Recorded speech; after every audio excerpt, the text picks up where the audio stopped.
This morning on DC News Now, a terror attack in New Orleans putting DC on high alert. I think security, safety, it's on everybody's mind right now. The district's plan to keep people safe ahead of major events in the nation's capital. Sunny skies and breezy conditions this Thursday. Temperatures becoming more seasonable as we track possible wintry mix tomorrow. A surge of stomach flu rising across the country. How to keep your kids safe as they return to the classroom. Alexandria schools say no to smartwatches. The district's plan to keep Virginia students' eyes off their phones and devices on the board. And move over Mooding. Very shocked on the amount of people that have, fans of this little baby already. Meet the new baby hippo making headlines in the DMV. You're watching the station covering all of the DMV. This is DC News Now. Well, good morning, and thanks for starting your Thursday with us here on DC News Now. I'm Tanaya Wright. Good morning to you. I'm Corey James. Shanika's going to have the latest on the roads for you to get you out the door in just a second. Let's start off with meteorologist Jackie Lear. Keep it on that very cold and windy forecast this morning, but not as bad as yesterday. Yeah, thankfully the winds have calmed down a little bit compared to what we saw yesterday. We did see some gusts, upwards of 40 miles per hour. Today, or at least this morning, we're seeing those gusts varying between 20 to 30 miles per hour. So at least those are continuing to weaken. But temperatures out there right now, colder. We're starting off in the 30s across the board. Currently 38 at this hour in DC. Lower 30s in Hagerstown at the freezing mark in Frederick, Winchester, and for much of the I-81 corridor, we're starting off in those lower 30s as well. But when you factor in that wind, it's feeling like these temperatures. Feeling like we're just 30 degrees in DC, lower 20s for much of the I-81 corridor as well. So heads up as you're heading out. Certainly want to make sure that you are bundled up. Later on today, so it'll be breezy and at least we'll have the sunshine. High temperatures will vary into those upper 30s to lower 40s. Tomorrow we do have some precipitation, some in the form of rain, others will see some snow. We'll go over those details and timing in just a few minutes. But Shanika's back with the latest timing and a look at the traffic on those roadways. How's it looking? Yeah, good morning and happy Thursday on the top of the 6 o'clock hour. You're looking good and you're seeing movement out there along this stretch. This is 495 heading both east and west through Montgomery County past 650 New Hampshire Avenue. So you will start to see delays build, especially in the later hours of the morning. Right now, though, you are looking just fine. Here's the other side, the Woodrow Wilson Bridge, not bad as well. So on the Maryland side of things, really no crashes to report. We did have this one. This was right in Cheverly off of 201 and 50. That should be gone. I'm not seeing any delays, guys. All right, Shanika, thank you. New details in the deadly New Orleans attack. The death toll rising to 15 after investigators say a driver intentionally drove a pickup truck into a crowd of people on Bourbon Street a couple hours after the new year. That is right. The FBI identified the driver as 42-year-old Shamsuddin Jabbar, a U.S. Army veteran from Texas. Now the FBI is investigating the attack as a terrorist attack. We are told the pickup stopped, then Jabbar got out and opened fire on police. He was then killed in a shootout. Witnesses say that scene was just horrific. Aftermath was really what got me, like bodies all up and down the street. Everybody screaming and hollering. You look down, you see somebody doing CPR. President Biden said the FBI found videos Jabbar posted on social media and that he may have been inspired by ISIS. They believe he did not act alone. And back here at home, law enforcement on high alert across the city following that attack in New Orleans. And that includes Metro Transit. Transit police say it's increased security on its system out of precaution. DC News Now's Tosin Fakile is live this morning at Capitol South Metro Station. And Tosin, we know that with two major events expected this month, people at home can probably understand why these security measures are being taken.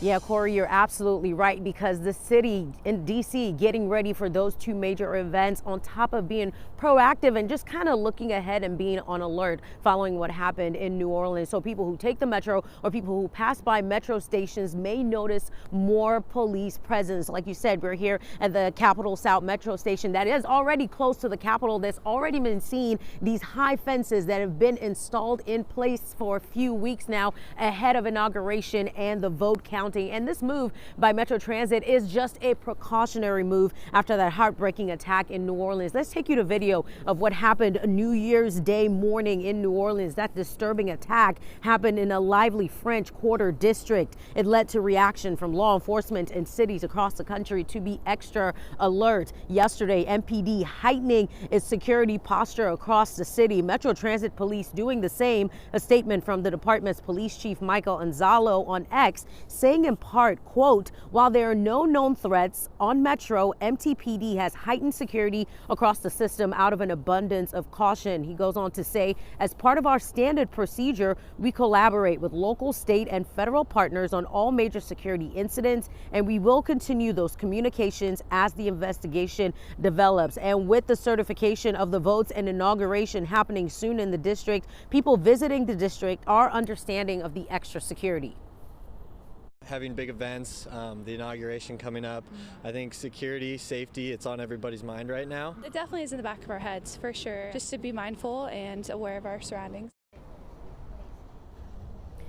And being aware of your surroundings is what officials are asking people to do. So MTPD asking riders and its staff to make sure that they, if they see anything suspicious, to report those suspicious activities. And you can report it to that number on your screen, that 202 number, or you can text My MTPD. That number is 696-873. That is a number you can text. So far, we've been seeing people just coming and going easily. Not a lot of extra police presence here, but of course, this is something we'll keep following all morning. For now, we're live in the district. I'm Tosin Fakile. Back to you. All right, if you see something, say something. Tosin, thank you. Time right now, 6:05. That attack is also hitting one local man pretty hard. He lives in D.C. but grew up in New Orleans. D.C. News Now's Max Marcilla spoke with him about the tragedy in his hometown.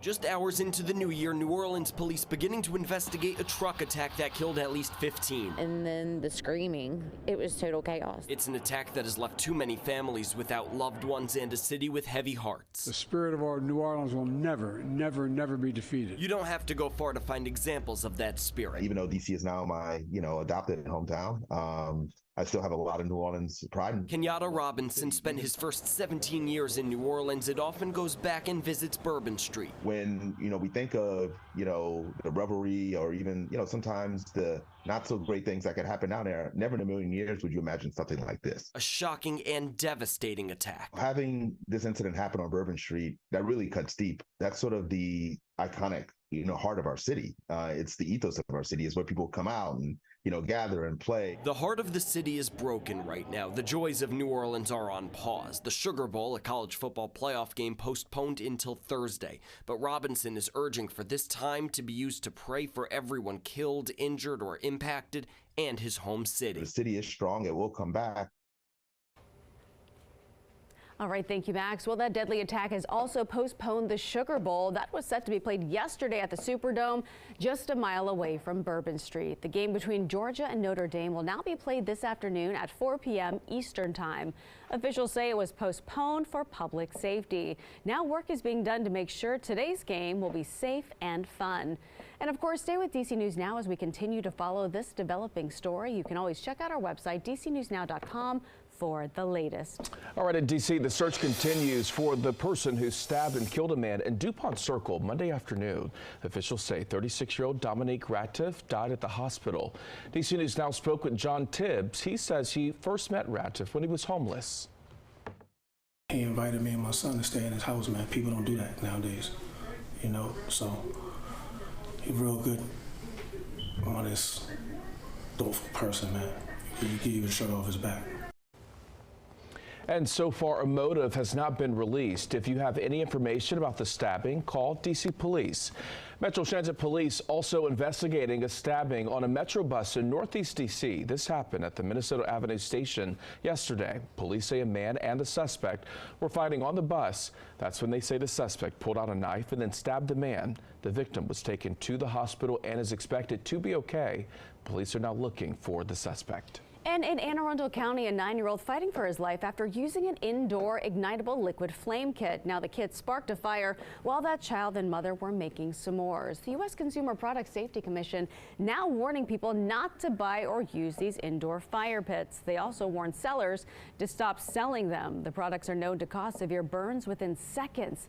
CPSC says the fire pits have been connected to 2 deaths and 60 injuries. And take a look at this. A tree fell onto a car on Columbia Pike right near Burnsville in Montgomery County yesterday. Fire and rescue say no one was trapped in the car, but it's not clear if anyone was injured. This happened right near Blackburn Road. All right, time right now is 6:09 on this Thursday morning in Virginia. This year is expected to be a big year in state politics. The General Assembly meets next week, and in November, voters will head to the polls to elect a new governor. Current Governor Glenn Youngkin is not allowed to run for re-election after serving consecutive terms. Political analyst Rich Marr says he expects the race to dominate headlines this year. He believes a lot could fall on how people in Virginia react to President-elect Donald Trump's first 10 months in office. I think the interplay between what happens with that Virginia election and what happens at the national level is really going to define politics here in the Commonwealth over the next year. On the one hand, Democrats trying to make it about reproductive rights and maybe voting rights, and the Republicans, on the other hand, trying to make it about immigration policy. I think those are going to be at least some of the defining issues of this next year. And some high-profile Democrats are encouraging Congressman Bobby Scott to join the race for governor. But Marr thinks the most likely outcome is a general election between Democratic Congresswoman Abigail Spanberger and Republican Lieutenant Governor Winsome Earl-Sears. The filing deadline for candidates is April 3rd. The primary is June 17th. And President-elect Donald Trump is expected to hold a rally in Northwest D.C. a day before his inauguration. That is right. His inauguration committee announced this yesterday that the rally will happen at Capital One Arena. The rally being dubbed a victory rally. President-elect Trump expected to speak along with several others, but the committee has yet to release the names of those other speakers. Trump has not held a rally in the district since 2021, the day of the January 6th insurrection. All right, traffic alert in the district. The D.C. Council swearing-in ceremony at the Convention Center. It could impact you today. You will not be able to park on streets along the Convention Center. L Street from 7th to 9th Streets will be closed starting at 6:30 this morning. That's in about 15 minutes. The closures will stay in place until 6 o'clock tonight. We have put a full list on our website. That's dcnewsnow.com. Just search DC Council and click the story that says MPD releases road closures. All right, still to come this morning on DC News Now. Beer fans in Hagerstown have something to celebrate. That they do. Coming up, raising a glass to a new business that they hope will bring a boost to the neighborhood. Plus, we are going shopping. Our Haley Milon stretching your dollar this morning, getting you cash back on the things you're already buying. All right, Jackie, people should bundle up as they head out the door today. Yeah, it's going to be cold and breezy out there for the day today. High temperatures will at least be into those lower 40s, but those feels like temperatures in the lower 30s. I'll go over all those details, timing out the rest of that 7 day right after the break.